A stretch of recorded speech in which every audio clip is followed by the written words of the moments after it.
Hi folks, this is Bryan Torresani. I'm the head baseball coach at Arcadia University.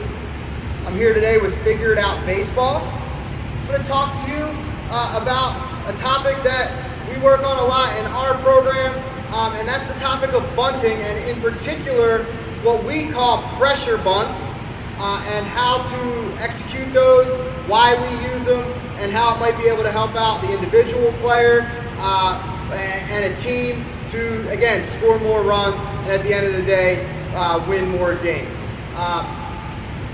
There's a lot of talk out there, especially in the social media world, about bunting and when to bunt, not to bunt, whatever the case may be. It's my philosophy that we want to have as many tools in our toolbox to use on a given day to win that baseball game that we're playing on that day, and the bunt is one thing that's been successful for us to be able to pull out of that toolbox when we need to create some pressure and to lead us to win. So we don't use the term sacrifice bunt in our program. We don't want to be passive in anything that we do. We always want to be aggressive. So we use the term pressure bunts.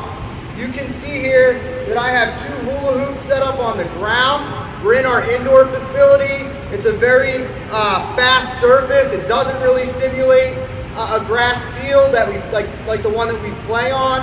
So instead of having cones lined up or painted boxes or anything like that, we set up the hula hoops in here to give our players an aiming point for where we want those bunts to land.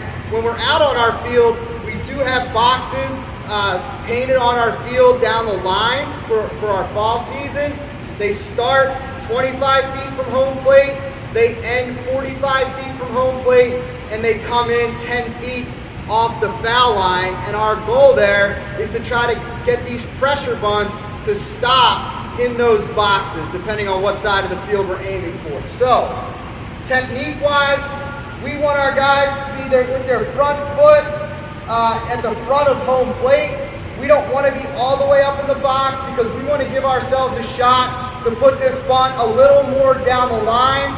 If we get too far up in the box, that can be difficult to do. Take some of that angle away, okay? If I'm going to bunt the ball down the third baseline, a pressure bunt that we're going to try to stop in that box, for us, we got to get our back foot close to home plate, right here on the line. We're going to have a little bit of an open stance. We ask our guys to square around when they get in the box. All right, I don't care if the whole ballpark knows we're bunting. It's worked for us over the years. It also gives our players the last option, which is to be able to pull their bat back and slash. It's a little bit advanced, but something that we allow our guys to do here. But when we're just talking about bunting, if I'm trying to bunt the ball down the third baseline and I know that going in, I'm going to preset my bat angle so that it's pointed down the third baseline. One way to do that, we tell our right-handed hitters, point the end cap of your bat at first base. That first base bag never moves on any field that you play on, so if they point that bat at the end of that bat at first base, that puts them at a good angle to bunt the ball down third. A couple other things, my bat's parallel to the ground, it's flat, it's not this way, and it's definitely not this way. It's a flat bat. I'm squatted in an athletic position. We tell our guys to sit in a chair, right? And we want them to look through their hands. This takes some guts.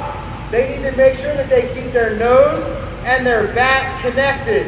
One big mistake guys make when they go to bunt is they want to naturally get their face out of the way.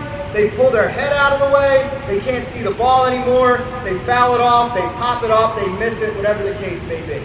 But I'm preset here. I'm in an athletic stance. My goal then, off of whether it's a machine or a BP pitch or whatever, is I want to land these bunts in this hula hoop.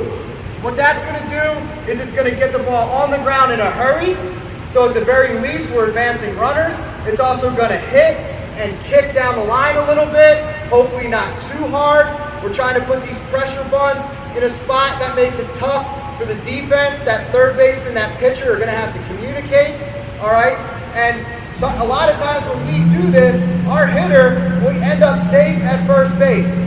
And when teams don't get it out on a bunt, it usually leads to a big inning. It usually leads to your team scoring 3 runs or more in that inning. Okay, so again, I'm here, I'm looking through my hands, my nose is connected to my barrel, I got my angle preset, and my goal is to bunt this ball in that hula hoop. For the first base side for a right-hander, I'm going to point the knob of my bat at third base.